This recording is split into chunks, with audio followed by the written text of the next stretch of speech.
What's up, everybody? Welcome to another anime recap of 91 Days, Night of the Murder. Okay, so first of all, this was an amazing first episode. I'm still coming off the fumes because when an anime gets you excited, it gets you effing excited, you know what I'm saying? So basically, let's just talk about this. On his birthday, the young Avilo's happy life comes to a sudden end as mafia feud results in the death of both of his parents. 7 years later, he receives a letter from an unknown person and grins in quiet glee. The letter spurs him to return to Lawless, where he reunites with his childhood friend Cortio and encourages him to sell moonshine liquor to the Venetti family. Now, 91 Days itself is a story about how basically during Prohibition, so I'm thinking that it's set in America now. The law held no power and the mafia ruled the town. The story takes place in Lawless, a town thriving on black market sales of illicitly brewed liquor. One day, Avilo receives a letter from a mysterious sender promoting him to return to Lawless for revenge. Then he infiltrates the Venetti family, the ones responsible for his family's murder, and sets about befriending the Don's son, Nero. To set his vengeance in motion, killing brings more killing, and revenge spawns more revenge. How will 91 Days' story of these men guided by a tragic fate end? So, to go more in depth with what happened in the story, it all starts out with this guy coming in and basically straight off the bat walking. It's raining, and I'll talk about the directors and things here, but I really loved how this episode was directed, but I'll talk about that a little bit later. I really loved how he was coming in, it was raining already. You're starting to get this vibe of these dark tones, these dark colors, and he's just walking in. Old ladies are standing around as they do, and he's just trying. He's obviously sad. This man's been broken in some way. I liked how they built that character without even having to really go too deep with it, because he's seen some shit. You know what I'm saying? So the old lady gives him a letter, and he opens it, grins a little bit. Then a flashback immediately begins, giving more information, developing the character a little bit more. Two of these kids, they're just sitting down, playing. It's about they're talking about how if you put your two fingers together, you can put out a light, like on a candle. That is interesting to me because I didn't really there's got to be some deeper meaning behind that I have not found yet, but I'm sure maybe it's about ending things, about things coming to an end. I'm not sure yet. We'll have to see as things go on. But as that happened, after his friend Corto left, his father comes home, and basically they want to surprise his father to get in the closet. That sounded really wrong. But basically some mobsters also come in at that point, and they're talking to the father. I'm guessing some things happen with that, and then basically the mobsters start attacking them, slaps the mother. The little brother of Bruno runs out, and his name back then was Angelo, runs out, and then things go ensue, and you knew it's okay, this is the mob, of course they're gonna come in, smash some stuff up, and kill the family, offsetting into a revenge plot. Now I do know how revenge plots can go downhill, but I feel since they added a rival into this series too, it sort of makes it just a little bit more digestible and edible, you know what I'm saying? Makes it just a little bit more, like that. And I like that about it. Basically jumps to future. See his friend, he goes back to his friend after he runs, away. And obviously that's affecting him mentally. So he goes to his friend's house. The kid does the light thing again. And that stuff happens. But it also really, that light thing also actually showed some of the characters with the candle. I'm thinking now. it showed how Bruno was a little more fearless than his friend. That actually showed that in that scene. I'm now understanding that part. So after seeing Bruno Angelo do it, the friend was able to do it too, but they were still kids. He ran over there. He basically leaves town. Angelo leaves town for a long time. So it jumps back to the future when he comes back to Lawless.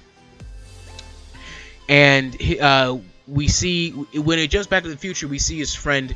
He's like, doing this distillery thing, in the house. Not in the tub, but, like more professional. He has the necessary equipment. And obviously a mobster comes in. He's talking to the other guy's talking to his friend. But a mobster comes in, starts smashing up his stuff, starts beating him up. And then when the mobster was about to destroy the big cans and stuff like that, Angelo comes in out of nowhere, and takes down the guy with the knife, the all-encompassing knife. And that's when he says, "Hey, I got this thing going. We're gonna sell this to the family." The guy says, the friend of Bruno says, "I don't really, do sell this to the family, you know what I'm saying?" And he's like, "We're about to sell this shit, you know what I'm saying?" Yeah, it basically says that. And the thing is that once they go to the bar, the interesting thing about this was that it also introduces this like a small villain character to spruce up the plot a little bit, who basically I think gets burned alive after. But he beats some people up just to add like some things here. But it also does, because once the guy comes in, he's looking for the mob boss's son, Nero, I believe. And when he was trying to find him, they took Bruno's friend and started like threatening him and saying like, "Who is he?" Blah blah blah. So Nero obviously goes and says, "I'm Nero," but he's obviously not. He's just saying that. And when the guy's pointing the gun to his head, Nero obviously pushes the guns up and does the thing.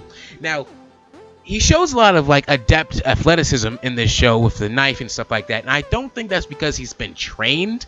You know what I'm saying? I think that's more of along the lines of something being because he just doesn't care, because he's seen his family die in front of him. So he just takes risk. He's a risk taker, Bruno is. And that's just what he does. That's where he's going with this. I hope they can build upon that throughout the rest of the anime. But basically that's what happens. And basically after that, they meet a guy who likes their their booze that they made. Basically like the guy, and he's wearing a hat and stuff. And once they escape the guy shooting everything, they actually did by throwing the bottles, and the bad guy basically burns alive. It wasn't that important. It was interesting fight scene, well animated, burns alive. I like the fire. It was cool. Basically they're in the car. He's saying like, "Yo, you made some good booze back there," and he was like, "Thanks." And then obviously Bruno was like, "Who's this Nero guy?" And all of a sudden he flips up the hair and says, "Ha, I'm Nero, you know what I'm saying?" And basically that's what happens. And it starts this like they're gonna be rivals, and he's probably gonna want to kill him because Nero's basically the son of, I guess, maybe like the guy of the family who killed his family. You know how that thing goes. It's gonna be like that. The only thing that I'm really afraid of, basically, with this series is that they might slow down, or they might not be able to finish. I am hoping that's a 24-episoder. If it goes beyond that, that's fine too, as long as they can keep it going. But as long as they can have enough content to keep it going. A 24 would be good in my book. Yeah, it's a little expensive, I understand, but it'd be good in my book. Funny thing is that it did not start with an opening. The whole anime did not start with an opening, and I believe that was actually pretty good. Forgot really what the ending was. Like it had decent background music too, and I just wanted to say that the director, Kaburaki Hiro, he's done other things such as Guilty Crown, Rurouni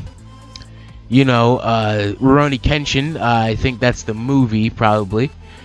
And one of the specials, yeah. And then he also did Sengoku Basara season 2.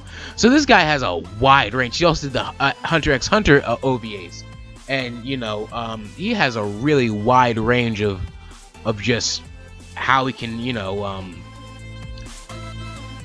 like direct a series. Like I'm really, it's really crazy. It was produced by Shuka. Shuka has done other works such as, which I saw it in this because it did have some similar art to Durarara, which is another Shuka production. And yeah, basically it's by the Durarara people and Natsumi Yuichiro. Never seen that one. I have to see that later. But basically, yeah, it's a good studio. I'm excited for this. But what I'm saying, because Durarara was an epic anime. They were really awesome. Basically, it's ×2. So it was like season 2 or something. But that was well animated. So it is a well animated show. I'm feeling this might be like a series that might be a top, like a contender for anime of the summer type stuff. That's what I'm feeling here. Hopefully it can do that. If they have enough time to really flesh it out, then hopefully. Not too many grievances with the show. Just worried for it, basically. Hopefully they can continue and do a good job with this one. And yeah, guys, hey, tell me what you think. Like, favorite, subscribe, and do all the business. And thank you. All right.